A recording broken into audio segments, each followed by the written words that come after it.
Isang magandang hapon po muli, mga kapatid, mga kaibigan, na patuloy po na sumusubaybay dito po sa ating Sunday online service. At purihin po ang Panginoon dahil nandyan po kayo at patuloy ho na sumasama at sumusuporta dito po sa ating broadcast na ito. Bago po tayo magsimula sa ating pong pag-aaral, nais ko pong tayong lahat ay manalangin. Panginoon, kami po ay nagpapasalamat sa oras na ito na binigay mo sa amin upang kami ay mag-aral muli ng iyong salita. Dalangin po namin, Panginoon, na ikaw ang patuloy na maitaas, patuloy na maluwalhati sa aming pong pag-aaral na ito. At patuloy na kami matuto at makasunod, Panginoon, sa nais mo na ibigay sa amin, Panginoon, at makita sa aming pong mga buhay. Salamat po, Panginoon. Ito pong aming samot dalangin sa pangalan ng Panginoong Hesus. Amen and amen. Purihin po ang ating Panginoon at sa oras pong ito, nais ko muna pong magtanong. Kumusta na po ang mga taga-MMIM? Purihin po ang Diyos. Nagpapatuloy sa Diyos. Tunay nga po na ang kailangan po nating gawin bilang isang mananampalataya sa ating Panginoon ay laging nagpapatuloy sa ating Panginoon. Kung kaya't, yes, hindi ho tayo exempted sa mga nangyayari sa ating pong buhay, sa mga kapag subukan na dumarating sa atin at dito sa ating nilalaban ng pandemya ng kalusugan ay tunay nga na hindi tayo exempted dyan. Pero hindi po yun magiging daan upang tayo po ay tumigil, upang tayo po ay magreklamo sa ating Panginoon, bagkus ito po ay maging hamon sa atin upang tayo ay magpatuloy sa ating Panginoon at makita sa atin yung buhay na nais makita ng ating Panginoon sa ating pong mga buhay bilang isang mananampalataya. Purihin po ang Panginoon at sa ating pong pagpapatuloy, mga kapatid, ang ating pong pamagat ng ating pag-uusapan ngayon is New Criteria. At ito po ay the same title po na ipapangaral po sa lahat po ng pulpito ng Messiah Mission International Ministries. Kung kaya't, kung kayo po ay nakapanood na ng ibang messages, ay ako po ay nakakatiyak na yung pong mensahe na marinig po ninyo ay at pareho yung title, pero po yung nilalaman nito ay magkakaiba po. Kasi nga po, na tayo nasa isang series, pero iba-iba po yung kapahayagan na nais ipapatid sa atin ng ating Panginoon. Okay, at pare-pareho din po yung text na atin pong babasahin. At ito po ay magmumula sa Galatians chapter 6, verse 15. At ito po ang sinasabi. For neither circumcision counts for anything, nor uncircumcision, but a new creation. Yan po ay mula sa ESV version. Ito naman pong sabi sa Tagalog, hindi mahalaga kung tuliman o hindi ang isang tao. Ang mahalaga ay kung siya ay bago ng nilalang. Purihin po ang ating Panginoon. Sa kabuuan po ng sulat ni Pablo, particular po dito po sa Galatians, kitang-kita natin ang kanyang concern sa mga taga-Galacia. Tulad siya ng isang ama na palaging iniisip ang kanyang mga anak. Gaya po ng isang ama, marahil kapag ang kanyang anak ay nag-aaral sa malayo, ang ginagawa ng mga ama ay tumatawag sa kanya at sinisigurado na nasa maayos na kalagayan yung kanilang mga anak. Dahil ayaw niya na mapariwara ang buhay nito. So, sa huling bahagi ng sulat ni Pablo, sinabi niya sa verse 11 ng chapter 6 ng Galatians, ito ang sinabi, tignan ninyo kung sa gaano kalalaking mga titik sumusulat ako sa inyo sa pamamagitan ng aking sariling kamay. Yan po ang sabi ni Pablo. So, ang mga naunang bahagi ay isinusulat marahil ng isang tagasulat o yung kanyang sekretary or yung scribe. At ngayon ay kinuha ni Pablo yung panulat. At para tapusin yung kanyang ipinasusulat. Di ba? So marahil gusto niyang bigyan din ang panghuling bahagi at patunayan din na siya ang sumulat nito. Di ba? So, makikita natin dito na gagawin lahat ni Pablo at tiyakin na nakuha nung kanyang mga sinusulatan ang mensaheng nais niyang iparating.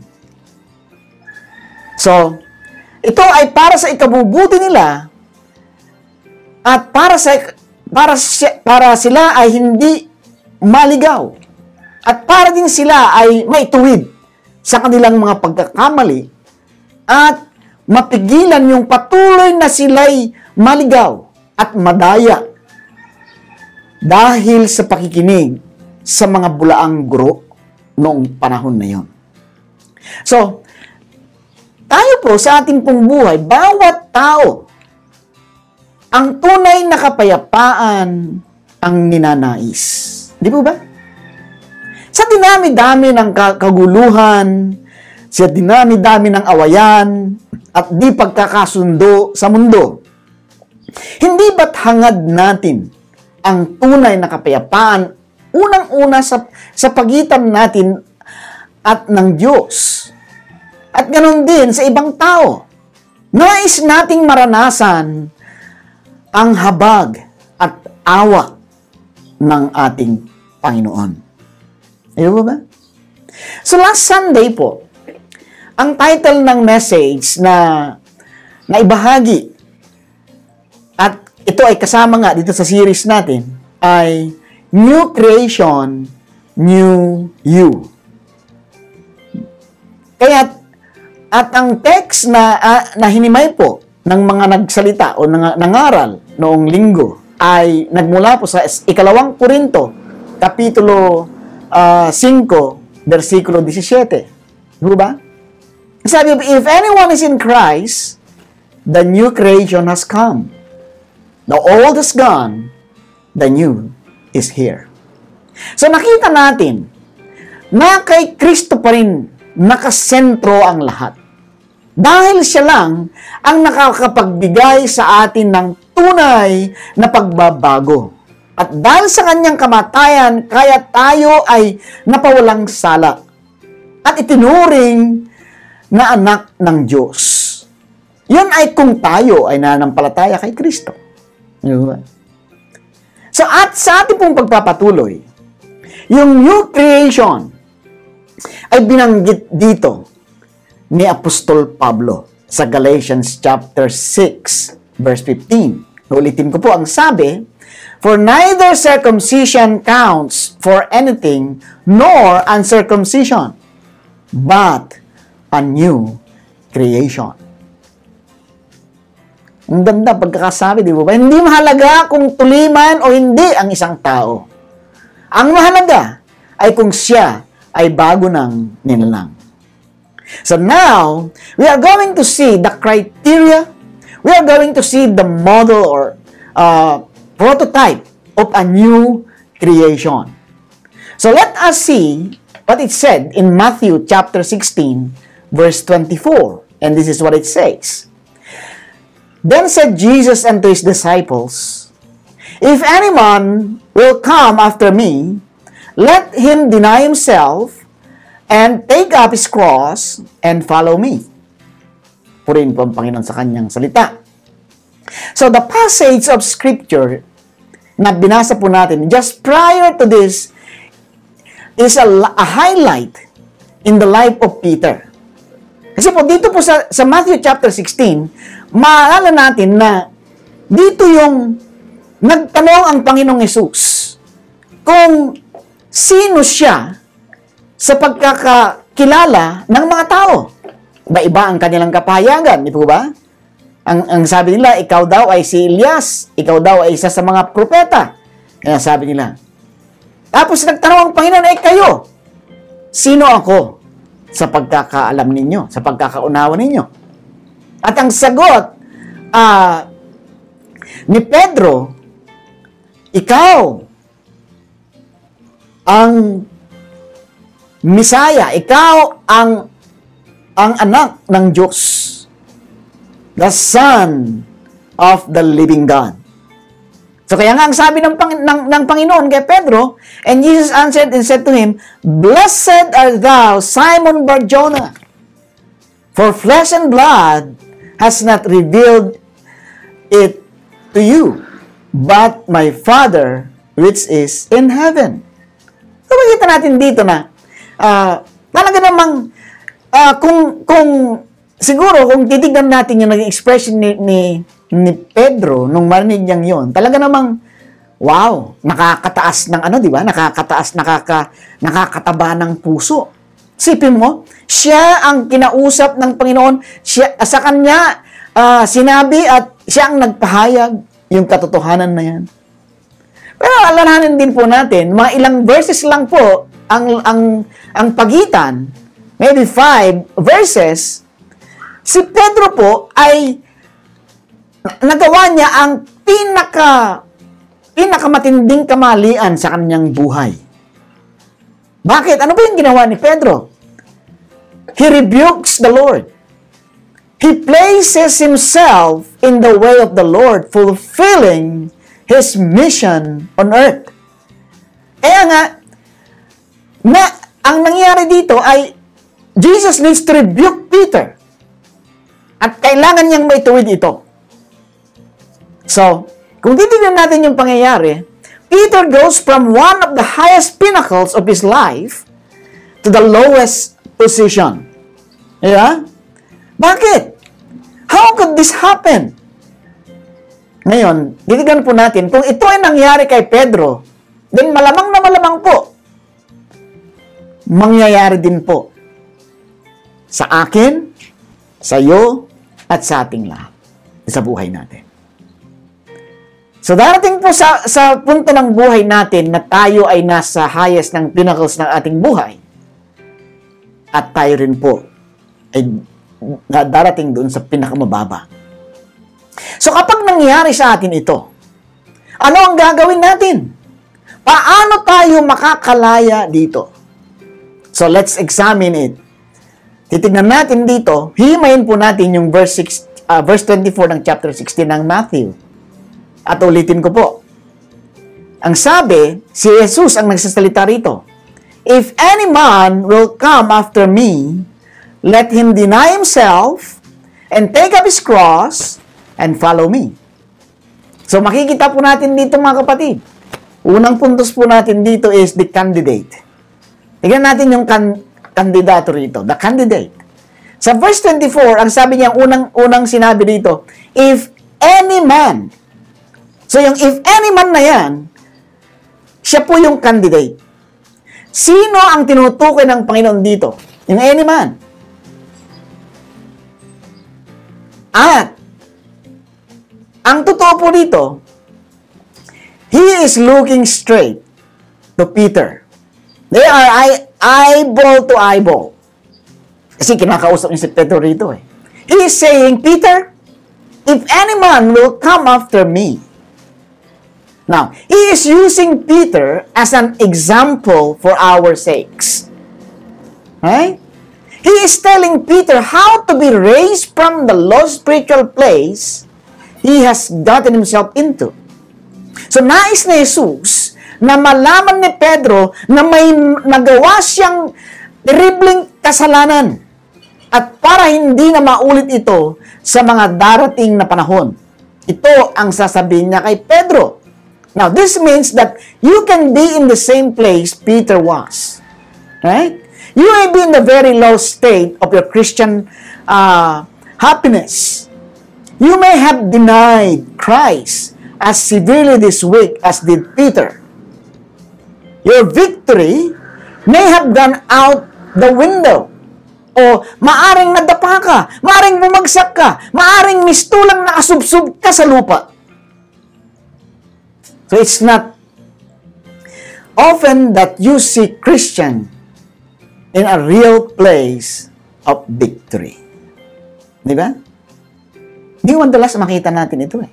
They normally are walking around in the spiritual sadness of or sorrow and is blaming everyone and everything. The solution lies within the formula that the Lord gave Peter. Sinulungan siya ng Panginoon ditong makita ni Pedro. At purihin ang Diyos dahil ito ay makikita rin natin. Para sa atin din po ito. So Jesus puts you in this same category. He knows that we will all fail. He knows that we are all human. Alam niya na tayo ay mahina. Alam niya na tayo ay madadapat babagsak. Ano po ang sabi ng Psalms chapter 78 verse 37 to 39? For their heart was not right with him, neither were they steadfast in his covenant. But he, being full of compassion, forgave their iniquity, and destroyed them not. Ye, many time turned his anger away, and did not stir up all his wrath. For he remembered that they were not but flesh, a wind that passeth away, and cometh not again. Now, sinasabi nito, he told Peter that flesh, the blood did not reveal to him the strong spiritual thing that were discussed in verse 17. Right? Any man. Notice po, pansinin po natin yung that Jesus uses the singular man, not men. Di ba? This would indicate that not many will proceed in this matter. There are not many people alive today who can say, I am doing what Jesus told Peter to do. There are not many who will pay the price. I also believe it is singular, so we will apply it to ourselves. So if plural, then we apply it to others, assuming someone else will, but none will if not you. Amen? So I believe that God is pleading for you today. You are that any man. Question is, will you be an active candidate? Will you be the candidate of action? Yan po ang tanong sa atin. You will meet the requirements. Any man. That means any person. Any man, any woman, any young person, any boy or any girl, and any person, you are a candidate to be the person Jesus is talking about. So please don't exclude yourself from these instructions. Amen? So you are a candidate. Second point, second letter C, is the commitment. Ito yung pledge, ito yung pangako. Ano yung sumunod na sinabi? If anyone, di ba? If any man will follow me. Anong sabi niya? Will follow me. Yan po that is indicating the commitment. Una-una po, makita natin dito, it must come from man's will. Ito po ay magmumula dapat sa kalooban ng tao. At itong will na ito, it should be a surrendered will. Ano po yung sabi ng Romans chapter 12, verses 1 and 2? Therefore, I urge you, brothers and sisters, in view of God's mercy, to offer your bodies as a living sacrifice, holy and pleasing to God. This is your true and proper worship. Do not conform to the pattern of this world, but be transformed by the renewing of your mind. Then you will be able to test and approve what God's will is, His good, pleasing, and perfect will. Praise the Lord. This is a will yielded to the Spirit. You will not accomplish this in the flesh. Your flesh must be totally surrendered to the will of the Spirit. And then, allowing the Spirit to work within and through you. So, sarili nating pamamaraan, sarili nating lakas, wala tayong magagawa. Failure. Di natin kayang gawin sa ganang sariling atin. Amen? So, it also, this commitment must consist of blind faith. Binubuo ng isang tunay nga na pananampalataya. Anong sabi ng Isaiah chapter 42 verse 16? I will lead the blind by ways they have not known. Along unfamiliar paths, I light before them. I will guide them. I will turn the darkness into light before them and make the rough places smooth. These are the things I will do. I will not forsake them. So, parang pong sinasabi ito, no pre-existing condition. Wala akong kondisyon ito. Di ba nga, pagka tayo nagpapakover ng health insurance, medical insurance, just like, dapat wala kang pre-existing illnesses for you to be covered. Di ba? Hindi po gayang ganito. Lord, pagagalingin mo lang ako. O, Lord, pagagalingin mo lang yung anak ko o yung magulang ko. Then, I'll commit my life to you. That won't work, my friend. Hindi po ubra yan. O kaya sinasabi ng iba, Lord, if you will put my marriage back together, I'll commit. That's not what He is calling for. O kaya sinasabi ng iba, Lord, if you will show yourself in this certain way, I'll commit. No. Hindi ubra yan. Or, sinasabi, Lord, I will commit to you whether my child lives or dies. Yan dapat, mga kapatid. I will commit to you, Lord. Gagaling man ako. Gagaling man hindi man gagaling yung karamdaman ko, hindi man gagaling yung anak ko, hindi man gagaling yung magulang ko. Magkukumit pa rin ako. At ito dapat ang sinasabi natin, Lord, I'll commit to you whether my marriage works or not. Hindi man, Lord, maging maayos yung aking relasyon, marriage life, I will still commit my life unto you. Or, sabi natin, Lord, I'll commit to you whether you do what I ask you to do or not. Question is, will you make that commitment? Will you follow the Lord? So, ituloy po natin yung sinabi po dito sa ating text. If any man will follow me, ano ang pinapatungkol nito? Nakita po natin yung candidate. We saw the candidate. We saw the commitment. And now, let's look the criteria. So, our third point is the criteria. Criteria, yung pong sabi niya, sumunod po na sinabi dito sa text natin, deny self. So, maaaring may mga makikinig o may mga nakikinig o nanonood ngayon na handang tumugon doon po sa ating point number 1 and point number 2. Di ba? Yung being a candidate or having that kind of commitment. So some may be so desirous in living for God that they would dedicate themselves, as guys sabi ko, as a candidate or even make the commitment, right? But when they heard the criteria, many will turn back and walk no more with the Lord. Now, here's the criteria. Una-una po, deny self. This is the hardest thing you will ever do.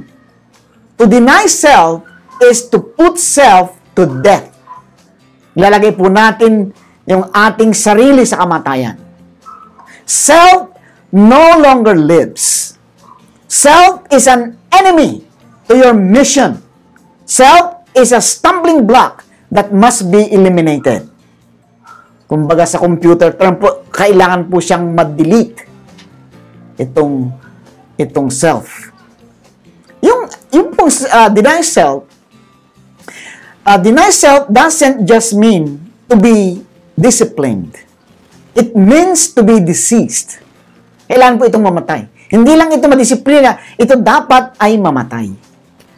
To deny self doesn't mean that you will make self exist unless. Hindi po, mababawasan lang yung existence niya. Hindi po. It means that you make self non-existent. Hindi po less existent po. Dapat non-existent. It's not thinking less of yourself, but not thinking of self at all. Yan po yung deny self. Self-denial is not that you make self become less important or less visible. It means that self has been put to death. Anong sabi ng Galatians chapter 5 verse 24? And they that are in Christ have crucified the flesh with the affection and lust. Sabi sa Tagalog, at ipinako na sa krus ng mga nakipag-isa kay Kristo Jesus ang kanilang laman at ang masasamang hilig nito. Now it says, have crucified the flesh. That's past tense. It has already taken place. Naganap na po ito. Nangyari na ba ito sa iyo? Naipako na ba sa krus ang laman at ang masasamang tita o hilig nito? That's the question. So had Peter denied himself here, he would not have denied Christ later. Kasi po, makikita natin na he denied Jesus later. Doon po sa pagtintuloy po natin yung istorya. Now, you will either deny self or you will deny Christ. You can't please both. One or the other must be denied. Either Christ or the flesh. Which will you deny? That's the question again. Not many born-again people will go this far. Not many will walk this line. Ano ang sabi ng John chapter 6 verse 63 to 66? Ang Espiritu ang nagbibigay buhay. Hindi ito magagawa ng laman. Ang mga salitang sinabi ko sa inyo ay Espiritu at ito ang nagbibigay buhay. Ngunit may ilan sa inyong hindi sumasampalataya. Alam na ni Jesus buhat pa noon una kung sino-sino ang hindi mananalig sa Kanya at kung sino ang magkakanulo sa Kanya. Dinugtong pa niya, yan ang dahilan, kaya ako sinabi sa inyo na walang makakalapit sa akin malibang ito'y loobin ng Ama. At sa verse 66 po ang sabi, mula nooy, marami sa Kanyang mga alagad ang tumalikod at hindi na sumama sa Kanya. Yan po ang sinasabi ng John chapter 6 verse 66. Marami sa Kanyang mga alagad ang tumalikod. They denied Jesus. At hindi na kailanman sila nakitang sumunod sa Panginoon. Question is, which crowd would you have been in that day? Would you have stayed or left? Kung maidadalawin lang natin ang sarili natin back into that time at present tayo doon sa scene na yon, sa tagpong yon, ng John chapter 6. Ano kaya ang ating gagawin? Would you be standing with the Lord? Or would you be walking away from Him? Not many will continue. So deny self. Now, the second thing in the criteria is take up His cross. This is not the Lord's cross. It is the individual's cross. The any man. Ang cross po ng any man. Doon yung mga candidate. Now, the cross is always a place of execution. A cross always brought death to its occupants. Lahat po ng naipako doon ay namatay. There is no other purpose for the cross. It is not an instrument of beauty or decoration. Kaya po yung ginagawa nating dekorasyon yung cross, hindi po yun ang purpose ng cross. It is never used as a training tool. It had but one purpose. It always brought death.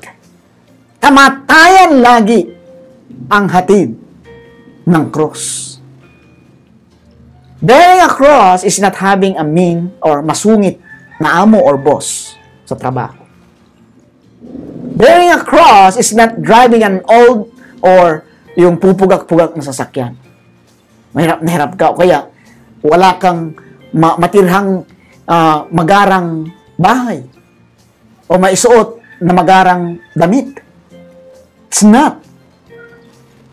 Hindi po yun yung sinasabing pagdadala ng cross. It's not having to live with a certain ache or pain or illness. Hindi po rin po yun. It's not having friends turn against you. Na para bagang tinalikuran ka ng buong mundo. Hindi po yun.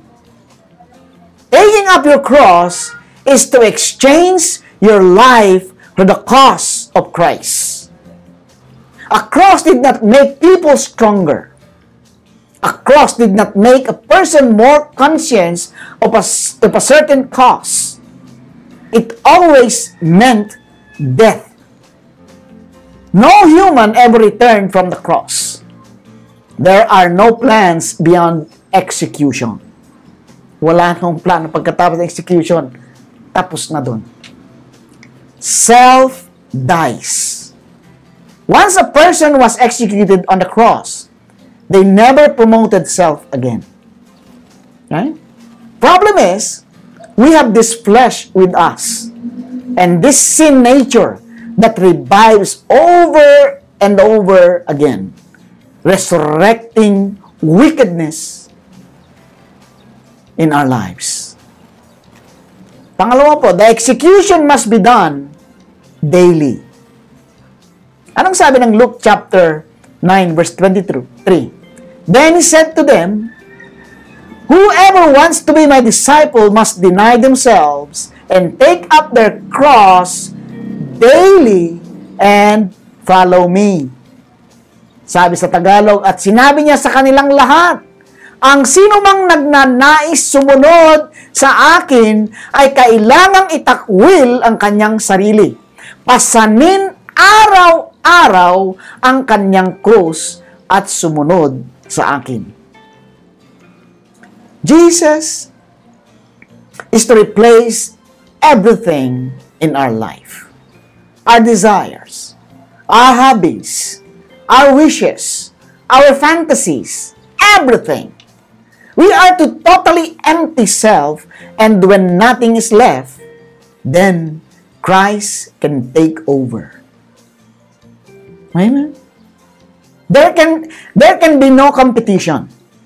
Jesus will not compete with your selfish motives. When we make the commitment to accept the criteria, Jesus begins to throw out all of those things that will hinder. Then, we are spiritually in a right state of mind and can add some things back in place as God allows. And He does give us many liberties, but He doesn't want us clinging to our rights, but denying them, allowing Him to give them back to us where He is willing. Amen? Questions? If you are a weight lifter, you pay a price for getting stronger. If you are a runner, you pay a price for getting faster. If you want to be a high jumper, you must pay a price for jumping higher. You pay a price to lose weight. You pay a price to gain a promotion at work. Right? Ito po yung tanong. How about in your spiritual life? Will you be willing to pay the price? It may be financial, meeting God's criteria of the tithe, or putting an end to wasteful spending of the other 90%. It may mean breaking a bad habit. Will you pay the price? It may mean reprioritizing your schedule so you can obey God better and be more faithful. It may mean giving something up or taking something on.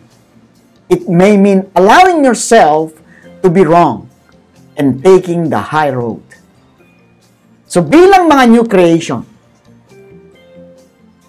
who will offer themselves as a candidate to live a new life, new you? So be a candidate. Make the commitment and accept the criteria. Purihin po ang Panginoon at magandang hapon po muli sa inyong lahat.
Muli pong nagbabalik ang inyong lingkod at sa mga sandali pong ito, nais ko pong tayo pong lahat ay dumulog sa ating Panginoon at samahan po ninyo ako dahil po yung gagawin po nating panalangin.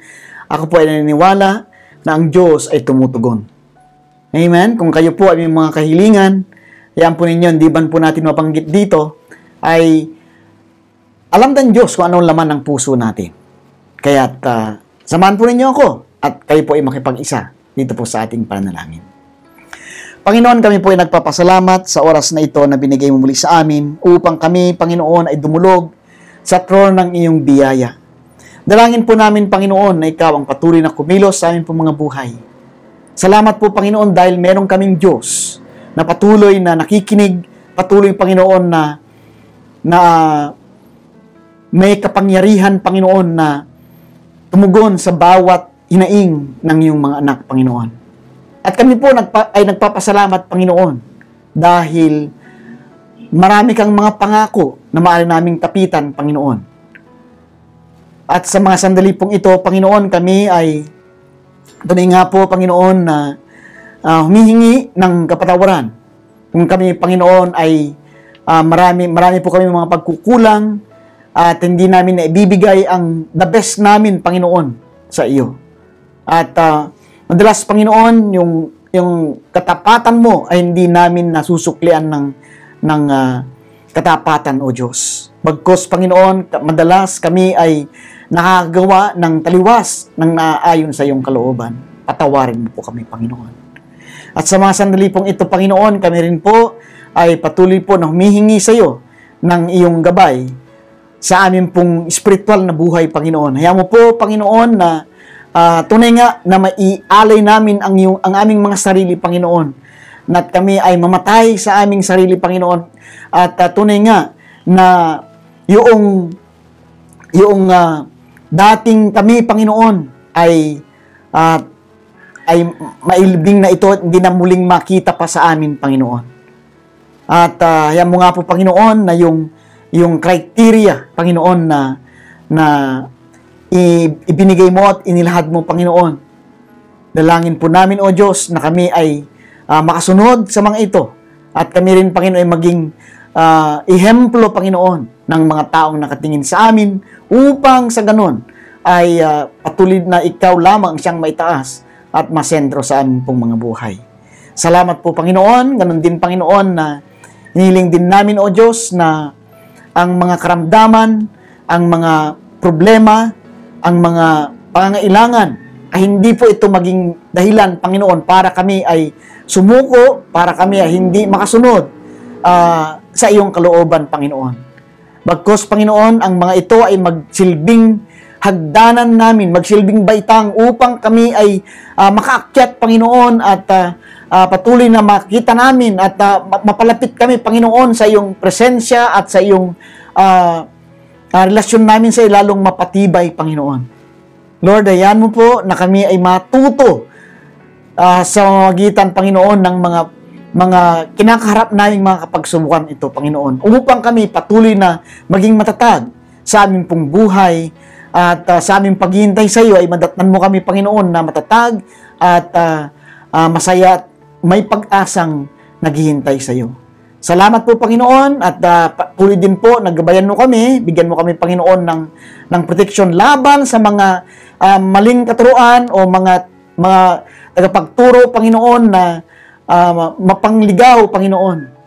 At ang kanilang nais ay para lang maitaas ang kanilang mga sarili at sila ang mabigyan ng kaluwalhatian ang kanilang mga buhay. Hayaan mo nga po, O Diyos, na mailayo ang bawat isa sa amin sa mga ganong klaseng katuruan. At dalangin namin, Panginoon, na maging matalino kami, Panginoon, sa aming mga pakikinig, at lalo na, Panginoon, sa aming pong pagtunghay sa mga online messages, Panginoon, dito po sa via internet, Panginoon. Yan mo po na maging matalino ang bawat isa sa amin, Panginoon. Ganun din po, Panginoon, na patuloy din po namin itinataas sa iyo ang aming mga kapatid, mga kaibigan, mga kababayan, Panginoon, na hanggang ngayon ay patuloy pa rin na nakikipagbaka sa mga karamdaman, Panginoon. COVID-related man ito, Panginoon, o hindi. Lord, we ask you for your intervention. We ask, Lord God, for your hands to be stretched, Panginoon, para sa kanila at abutin sila langit, Panginoon, at dumaloy ang kagalingan mula ulo hanggang talampakan, O Diyos. Salamat po, Panginoon. Ganun din po, Panginoon, na kami po ay makaalpas na, Panginoon, dito sa bumabagsak na ekonomiya, Panginoon. We ask, O God, for you to intervene, Lord. Mahabag ka, Panginoon, sa iyong mga anak at ang pangangailangan ng iyong mga anak, Panginoon, ay matagpo po ito, Panginoon. Mga trabaho, Panginoon, na wala, ayaw mo po na ikaw ang siyang magbigay, Panginoon, ng pagkakitaan ng iyong mga anak. At patuloy lamang na ikaw ang makita at maitaas sa buhay ng bawat isa sa amin. Salamat po, Panginoon. We continue to trust you, Lord God, at patuloy ka namin pupurihin at itataas sa amin po mga buhay dahil alam namin na ito dapat ang aming gawin. Hindi yung kami ay magreklamo at magmukmok sa isang sulok, Panginoon, bagkus kami ay titindig at magbibigyan ng kalulatian sa iyo, Panginoon. At alam namin na meron kang gagawing mabuting bagay, mga paraan, Panginoon, na pagkakalob mo sa iyong mga anak. Salamat po, Panginoon. At Lord, ibinabalik po namin ang lahat ng papuri at salamat sa katugunan ng dalangin ng iyong mga anak. Sa natatanging pangalan ng iyong anak na si Jesus, na aming Diyos at sariling tagapagligtas. Ito pong aming samot dalangin. Amen and amen. Purihin po ang ating Panginoon at muli po mga kapatid, mga kaibigan, magpatuloy po tayo sa ating pong pananambahan at mayroon pa pong isa tayong online Sunday service sa ganap po ng alas 8. Antabayan po ninyo ito at tiyak na patuloy po tayong pagpapalain ng ating Panginoon. At ganoon na rin po, nais ko pong anyayahan ng lahat sa ating pong daily preaching of the Word. Yan po mula Lunes hanggang Sabado sa ganap po ng alas 7 ng gabi. At alam ko po na patuloy po na tayo ay gagabayan at papatnubayan ng ating Panginoon. Magandang gabi po sa inyong lahat at pagpalain po tayo ng ating Panginoon.